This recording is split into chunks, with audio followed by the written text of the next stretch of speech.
বিসমিল্লাহির রহমানির রহিম। আসসালামু আলাইকুম রহমতুল্লাহ। সম্মানিত দর্শক শ্রোতা বন্ধুরা, আজ আপনাদের মাঝে সামান্য কিছু কথা বলবো আমাদের দেশ সম্পর্কে, বর্তমান রাজনৈতিক বিষয়গুলো নিয়ে। দেখেন, আমাদের দেশে ইসলামী দলগুলোকে ইদানিং রাজাকার, আলবদর সবকিছু বলা হচ্ছে, পাকিস্তানে পাঠাই দেওয়া হচ্ছে। তো যে দলগুলো এই কথাগুলো বলতেছেন, আপনাদেরকে বলতে চাই, আপনাদের ভিডিও যেগুলো ফেসবুকে আপনারা আপলোড দিচ্ছেন তার কমেন্ট বক্সগুলো একটু চেক করবেন, যে কমেন্টে মানুষ কিরকম প্রতিক্রিয়া জানাচ্ছে আপনাদেরকে, কেমন কি বলতেছে। দেখেন, ইসলামকে ছোট করে যদি আপনি ক্ষমতায় বসতে চান তাহলে এটা আপনার সর্বোচ্চ বোকামি বলে আমি মনে করি।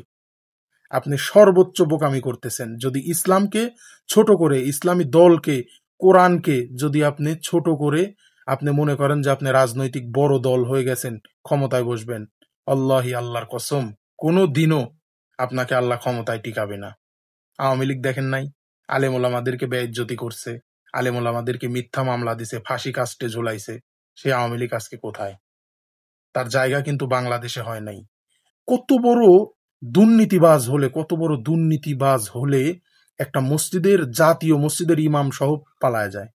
আপনি কথাটা আঁচ করতে পারেন? কতটা দুর্নীতিগ্রস্ত হলে একটা জাতীয় মসজিদের ইমাম সহ পালায় যায়? তো আমি বিএনপি ভাইদেরকে বলবো, ভাই ইসলামকে ছোট করিয়েন না। আলেম ওলামাদেরকে সম্মান, আল্লাহ পাক এক্সট্রা একটা সম্মান দিছে।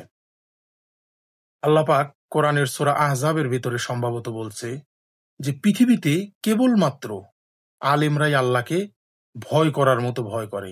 এখানে কিন্তু বিএনপির নাম নেয় নাই আল্লাহ, আওয়ামী লীগের নাম নেয় নাই, জাতীয় পার্টির নাম নেয় নাই, কোনো দলের নাম নেয় নাই।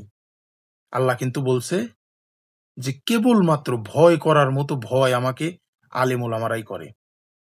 তো পৃথিবীতে ইতিপূর্বে অনেক কাফেররা ছিল যারা ইসলামের আলোকে নিভিয়ে দেওয়ার চেষ্টা করছে। তো দেখেন, আল্লাহ তাআলা তাদেরকে এত পরিমাণে শিক্ষা দিছে, তারা এখন মানুষের কাছে একটা শিক্ষা হয়ে মানে আছে ইতিহাসের পাতায়। তো আসলে আমি আপনাদেরকে বলবো, আপনারা মুসলিম হয়ে থাকলে ইসলামকে ছোট করে কথা বলেন না। নির্বাচনে আপনিও যাবেন, জামাতও যাবে, এনসিপি যাবে, জাতীয় পার্টি যাবে, হেফাজতে ইসলাম যাবে, খেলাফত যাবে, ইসলামী আন্দোলন সবাই। আর আপনারা যে বলতেছেন সকল ক্ষমতার উৎস জনগণ, এটা নিঃসন্দেহে একটা শিরিক। দেখেন, ক্ষমতা কিন্তু আমার আপনার হাতে নাই। এই জিনিসটা আপনি কি মানে কেন বলেন? এই জিনিসটা কিন্তু শিরিক। আপনার হাতে যদি ক্ষমতা থাকতো, তাহলে তো যদি বিএনপির হাতে বৃষ্টির পাওয়ার থাকতো, আওয়ামী লীগের সময় শুধু বৃষ্টি দিত। আর আওয়ামী লীগের হাতে যদি রোদের পাওয়ার থাকতো, বিএনপির সময় ওরা শুধু খালি রোদ ঢাইলা দিত।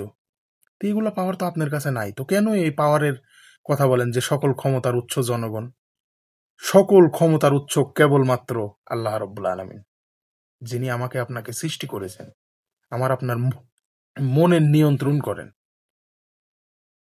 যিনি আমাকে আপনাকে ভোট দেওয়াবে, যে তুমি ভোটটা দাঁড়িপাল্লায় দাও, তুমি ভোটটা নৌকাতে দাও, তুমি ভোটটা ধানের শীষে দাও, এটা যিনি করাবেন তিনিই হচ্ছে সমস্ত ক্ষমতার উৎস এবং সমস্ত ক্ষমতার মালিক। তো আপনি কেন এই মিথ্যা কথাটা মানুষের মাঝে বলেন যে জনগণের হাতে সকল ক্ষমতা? না। আর আমি বিএনপি ভাইদেরকে বলবো, ইসলামকে ছোট করবেন না। আপনাদের নেতাকর্মীরা অসুস্থ হলে আপনারা সেই ভিডিও আপলোড দিতেছেন, ভিডিওর নিচে সকলেই বলতেছে আলহামদুলিল্লাহ, আর আপনারা বলতেছেন আপনাদের জনপ্রিয়তা 80% আছে। হ্যাঁ, কমেন্ট বক্সটা চেক করেন না ভাই, মানুষের মন্তব্যগুলো দেখলে আপনাদের বমি আসবে। মানুষ কি বলতেছে কমেন্ট বক্সে এগুলা আপনি দেখেন না, কমেন্ট বক্সটা চেক করে দেখেন। এই যে আপনাদের ছাত্র নেতা, আপনাদের যুব নেতা ফজলুর রহমান, পাপিয়া, এরা যেসব কাজগুলো করতেছে, বিশেষ করে ফজলুর রহমানের তো আমি মনে করি মানসিক ডাক্তার দেখানো দরকার। আপনাদের বিএনপির যে নেতা ফজলুর রহমান, উনার মানসিক ডাক্তার দেখানো দরকার। উনি ইসলামকে নিয়ে এত পরিমাণে কুরুচিপূর্ণ কথা বলছে আলেম ওলামাদেরকে নিয়ে, ইসলামকে নিয়ে তার মন্তব্যটা কেমন দেখেন। ভাই, বড় বড় বিজ্ঞানী বলেন, ডক্টর বলেন, ইসলামকে নিয়ে যারা ছোট করে কথা বলছে তারা পৃথিবীতে কেউ নাই, তারা পৃথিবীতে কেউ বেঁচে নাই। আপনি কেন এই কথাগুলো বলেন? কেন? ইসলামকে নিয়ে ছোট করে কথা বলার কোনো কিচ্ছু করবেন না, এমন কিছু যেটাতে আপনার আল্লাহ পাক আপনাকে ধ্বংস করে দেবে, এরকম কোনো কথা বলবেন না। আবুল আহাবও কিন্তু অনেক ক্ষমতার উৎস ছিল, ক্ষমতাবান ছিল। সে আবু জেহেলও কিন্তু অনেক ক্ষমতার মালিক ছিল।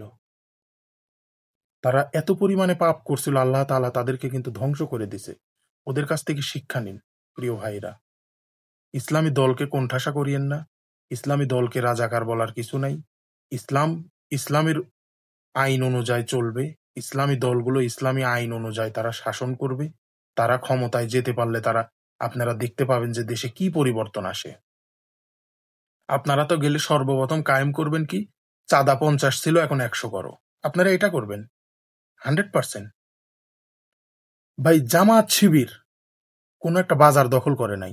আপনি আমাকে দেখান, জামাত শিবির কোনো একটা বাজার দখল করছে, কোনো একটা বাস স্ট্যান্ড দখল করছে, কোনো একটা সিএনজি স্ট্যান্ড, কোনো একটা অটো স্ট্যান্ড, এমনকি যুব দলের নেতা, ছাত্র দলের নেতা ভ্যান গাড়ি সেই স্ট্যান্ড পর্যন্ত দখল করছে। ওইখানে চাঁদা তুলতেছে ২০ টাকা ১০ টাকা করে।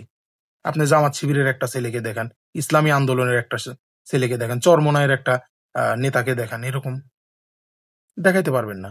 কিন্তু আওয়ামী লীগের আছে, বিএনপির আছে, আমরা এগুলো দেখাইতে পারবো। তো চাঁদাবাজ তো আপনারা ক্ষমতায় গেলে কি করবেন আর কি করতে পারবেন আপনাদের আভাস তো এখনই আমরা পাচ্ছি। ইসলামী দলগুলোকে আপনারা ছোট করে কথা বলেন, ইসলামকে নিয়ে আপনাদের কুরুচিপূর্ণ কথা, মাদ্রাসা নিয়ে আপনাদের কুরুচিপূর্ণ কথা। এমন কেন ভাই? আপনি যদি মুসলমান হয়ে থাকেন, আপনার মুখ দিয়ে এরকম কথা বের হওয়ার তো কথা না আমার মনে হয়। তো ভাই, অনেক কথা বলে ফেললাম। তো আসলে মূল কথা হচ্ছে আমি রাজনৈতিক দলের কোনো নেতা এবং কর্মী না। ভিডিওটা শুধুমাত্র আপনাদেরকে সচেতন বা আপনাদেরকে বোঝানোর জন্য ভিডিওটা করছি। তো কেউ মনে কষ্ট নেবেন না। যদি কোনো ভুল ত্রুটি হয়ে থাকে ক্ষমা সুন্দর দৃষ্টিতে দেখবেন। তো আজকে এ পর্যন্তই। পরবর্তীতে আরও কোনো ভিডিও নিয়ে আপনাদের সামনে হাজির হব। সে পর্যন্ত সুস্থ থাকবেন এবং ভালো থাকবেন। এবং পরিশেষে কথা, ভিডিওটি ভালো লাগলে শেয়ার করবেন এবং লাইক করবেন এবং অবশ্যই চ্যানেলটি সাবস্ক্রাইব করে বেল নোটিফিকেশনটি অন করে দেবেন। তো সকলের কাছ থেকে বিদায় নিচ্ছি। আসসালামু আলাইকুম ওয়া রাহমাতুল্লাহ।